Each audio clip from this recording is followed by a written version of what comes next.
Daya tarik Mekah begitu kuat bagi setiap muslim karena kota ini memiliki sejarah panjang. Perjalanan menunaikan ibadah haji sering disebut dalam literatur sebagai rihlah mubarakah atau perjalanan penuh berkah. Disebut pula rihlah Makkiyah karena salah satu tujuannya datang ke Masjidil Haram di Mekah. Mekah juga disebut sebagai kota para nabi.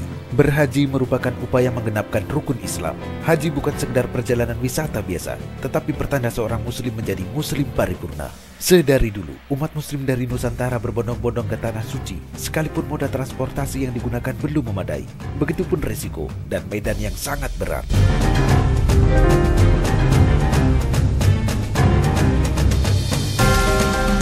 Dari berbagai sumber sejarah, pada abad ke-17, mereka diceritakan berangkat dengan menumpang perahu-perahu layar ataupun kapal dagang. Mereka beranjak dari Tanjung Priuk, Jakarta, dan Aceh sebagai titik keberangkatan yang populer kala itu. Jemaah haji dari Nusantara membawa perbekalan dalam jumlah besar, sebab perjalanan laut memakan waktu 6 hingga 7 bulan.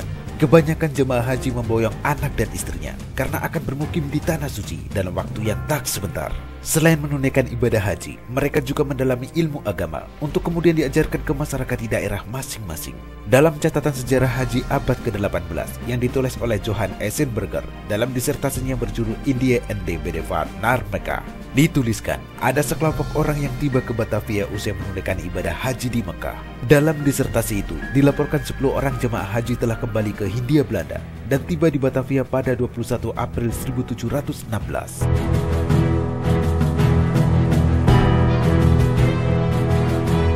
Dari laman Republika disebutkan, sejak abad ke-18, dominasi Belanda kian menguat di seluruh wilayah Nusantara. Calon jemaah haji dipersulit dengan adanya berbagai aturan sepihak yang diterapkan kala itu.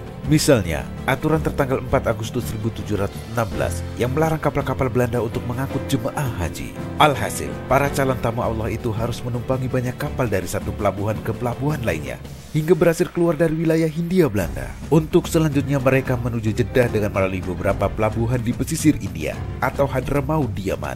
Saat melakukan perjalanan haji, berbagai macam hambatan juga sering mereka temui, seperti cuaca ekstrim, badai, hingga kondisi fisik jemaah yang kian melemah. Berhaji pada zaman dahulu merupakan ibadah istimewa karena disertai perjuangan dengan perjalanan yang sangat panjang dan melelahkan. Sebuah perjalanan antara hidup dan mati.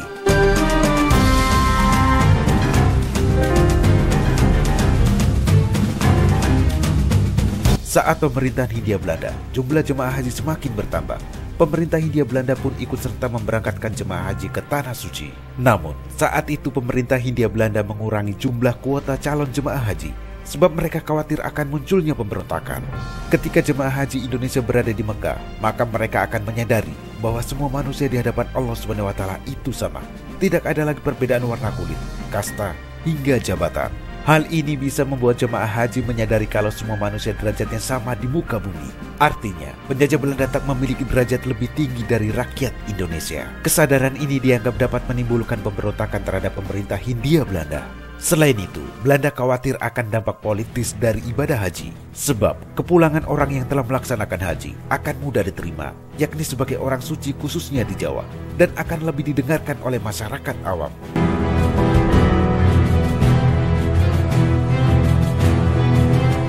Puluhan ribu jemaah pun diberangkatkan dengan menggunakan kapal-kapal besar. Waktu yang dibutuhkan agar sampai ke Mekah itu berbulan-bulan. Pada saat itu, Nederland, Rotterdamse, dan Blue Flannel Line merupakan 3 perusahaan jasa pelayaran yang mengangkut jemaah haji dari Indonesia.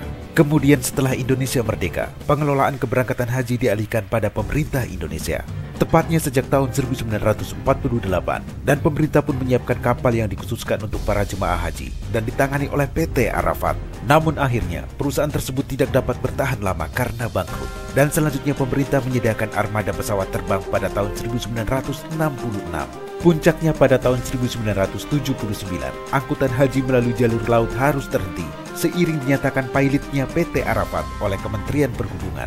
Orang-orang yang menunaikan ibadah haji dari Indonesia saat itu kebanyakan adalah tokoh masyarakat. Setelah pulang berhaji, mereka dikhawatirkan justru memberikan perubahan di lingkungan sekitar dan akhirnya membahayakan pemerintahan Hindia Belanda.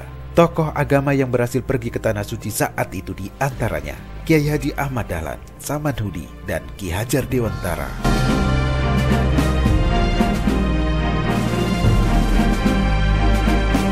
Pemirsa, ibadah haji jelas menempati posisi penting dalam kehidupan seorang muslim.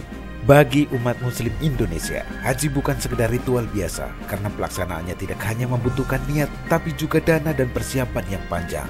Semangat orang Indonesia tak pernah surut, jumlahnya terus bertambah dari tahun ke tahun. Dengan demikian, pemerintah harus mampu memastikan bahwa penyelenggaraan ibadah haji terlaksana dengan baik dan umat Islam Indonesia terlindungi selama pelaksanaan ibadah haji tersebut.